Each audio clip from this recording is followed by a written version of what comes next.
Bonjour à tous, c'est toujours avec un véritable plaisir que nous nous retrouvons ensemble pour pouvoir partager la parole de Dieu et comprendre ce que Dieu a à nous dire.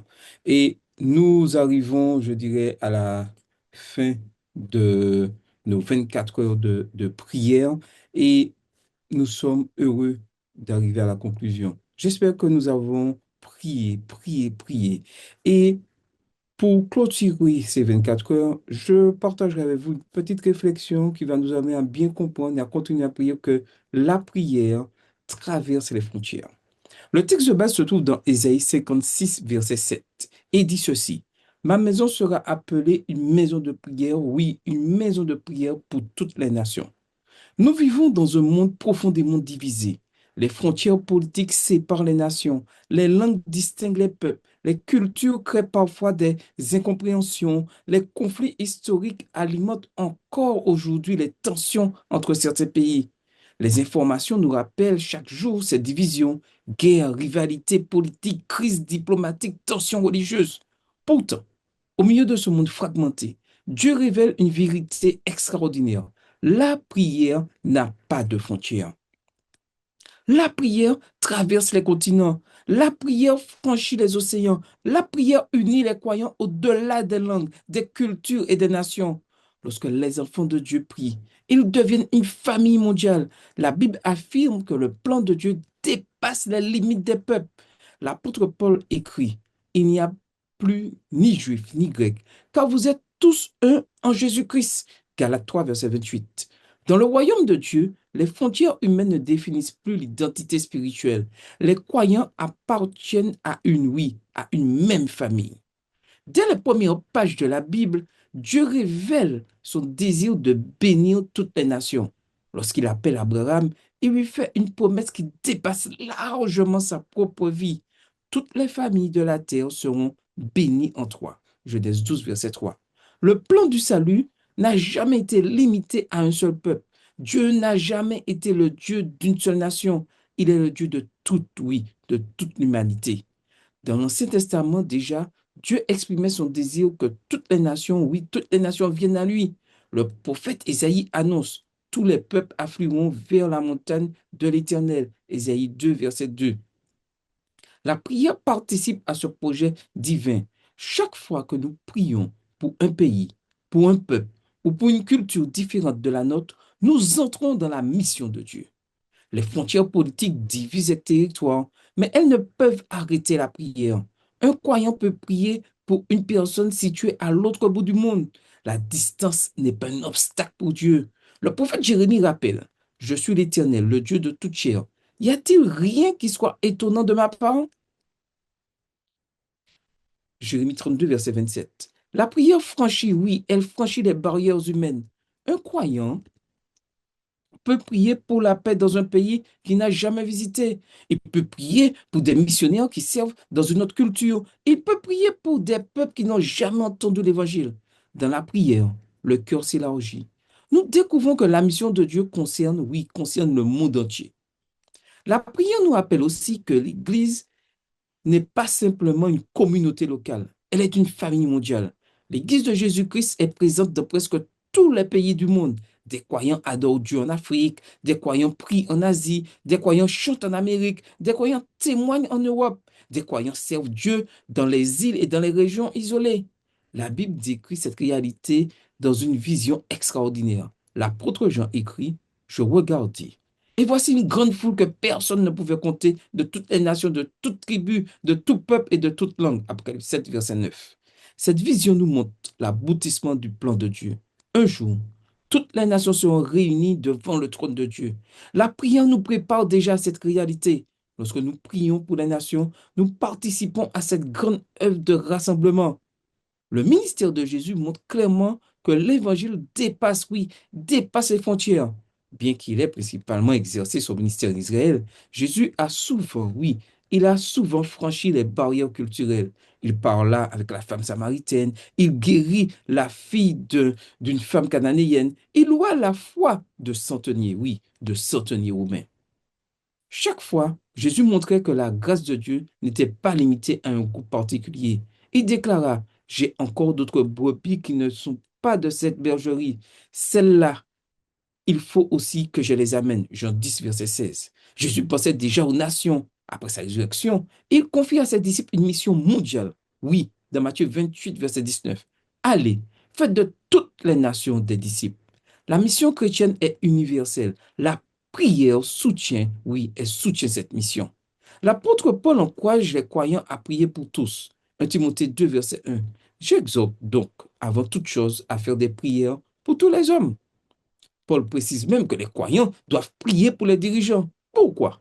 Parce que Dieu désire que tous, oui, que tous soient sauvés. La prière pour les nations n'est pas seulement une prière pour la paix politique, c'est aussi une prière pour le salut des peuples. Chaque nation a besoin de connaître Jésus. Chaque culture a besoin de la lumière, oui, de la lumière de l'Évangile. Dans le livre des Actes, les croyants se réunissaient souvent pour prier. La prière collective était une force spirituelle. Lorsque Pierre fut emprisonné, l'Église pria intensément. L'Église ne cessait d'adresser pour lui des prières à Dieu. Acte 12, verset 5. Dieu répondit en envoyant un ange pour libérer Pierre. La prière collective crée une dynamique spirituelle particulière.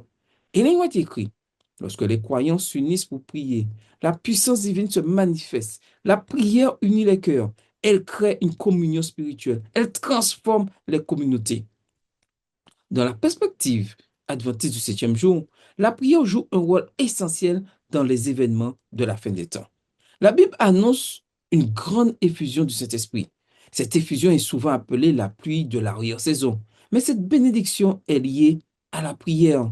Le grand déversement de l'Esprit de Dieu ne viendra pas avant que nous ayons un peuple qui sache ce que signifie lutter avec Dieu dans la prière.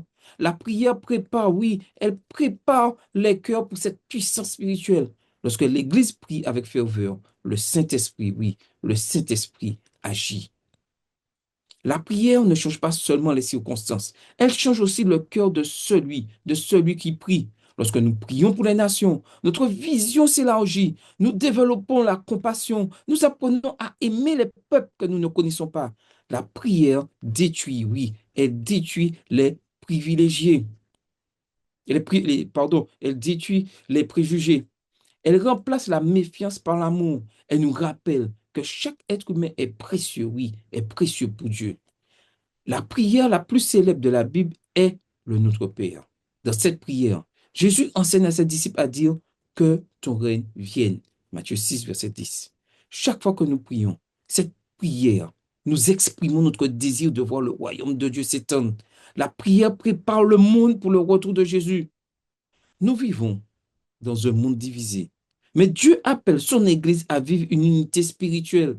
Cette unité ne dépend pas des frontières. Elle ne dépend pas des langues. Elle ne dépend pas des cultures. Elle dépend, oui, elle dépend de la prière. Lorsque les croyants du monde entier prient ensemble, quelque chose de puissant, oui, quelque chose de puissant se produit. Les frontières disparaissent, les cœurs s'unissent et le royaume de Dieu avance. La question que nous devons nous poser en ce matin, est-ce que notre prière inclut seulement nos besoins personnels ou intercédons-nous aussi pour les nations et pour les peuples qui ne connaissent pas encore Jésus? Prions ensemble. Seigneur notre Dieu, nous te remercions parce que tu es le Dieu de toutes les nations. Tu connais chaque peuple, chaque culture, chaque langue.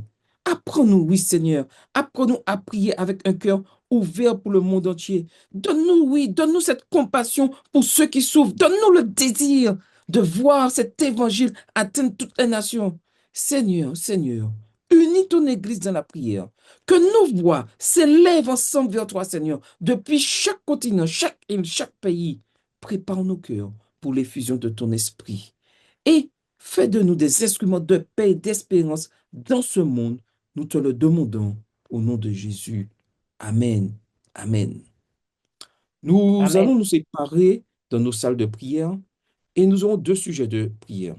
Premier sujet, nous allons prier pour l'unité spirituelle entre les nations. Ésaïe 56, verset 7 nous dit, ma maison sera appelée une maison de prière pour toutes les nations. Dans un monde qui est marqué par les divisions politiques, les conflits et les rivalités entre peuples, Dieu appelle son Église à vivre une réalité différente, l'unité spirituelle. La prière nous rappelle que les croyants ne sont pas seulement citoyens d'un pays, mais citoyens du royaume de Dieu. Lorsque nous prions pour les nations, nous reconnaissons que Dieu aime chaque peuple, chaque langue, chaque culture. Aujourd'hui, prions pour que le Saint-Esprit abatte les murs de méfiance, de haine et de division entre les peuples. Que Dieu suscite dans chaque nation des hommes et des femmes qui recherchent la paix, la justice et la vérité. Prions aussi pour que l'Église mondiale demeure unie dans sa mission. Peu importe la langue, la couleur ou la culture, nous appartenons tous à la même famille en Jésus-Christ. Prions pour l'unité entre les croyants de toutes les nations, la paix dans les régions marquées par les conflits et les tensions, des dirigeants. Prions pour des dirigeants guidés par la sagesse et la justice, une Église mondiale unie dans la mission et la prière. Deuxième sujet de prière. Prions pour que l'évangile atteigne, oui, atteigne toutes les nations. La base de ceci, c'est Matthieu 28, verset 19, qui nous dit, allez, faites de toutes les nations des disciples. Le plan de Dieu a toujours été mondial. Dès l'appel d'Abraham, Dieu a déclaré, toutes les familles de la terre seront bénies en toi. Genèse 12, verset 3. Aujourd'hui encore, des millions de personnes n'ont jamais entendu parler de Jésus. Certaines vivent dans des régions où l'évangile est peu connu ou difficile à partager. La prière est l'un des moyens les plus puissants pour soutenir la mission. Lorsque nous prions pour les nations, nous participons à l'œuvre de Dieu dans le monde. Prions pour les missionnaires, les pasteurs, les évangélistes, les enseignants et tous ceux qui servent Dieu dans des contextes difficiles. Demandons au Seigneur d'ouvrir des portes pour que l'évangile atteigne chaque peuple, pardon. Prions aussi pour que le Saint-Esprit prépare les cœurs afin que beaucoup puissent connaître l'espérance en Jésus. Prions pour les peuples qui n'ont pas encore entendu l'évangile. Prions pour les missionnaires et les ouvriers de Dieu dans le monde. Prions pour l'ouverture de nouvelles portes pour la proclamation de la parole. Prions pour une grande effusion du Saint-Esprit pour la mission mondiale. Maranatha, Jésus revient bientôt. Que le Seigneur vous bénisse. Séparons-nous dans les salles et prions, prions. Amen.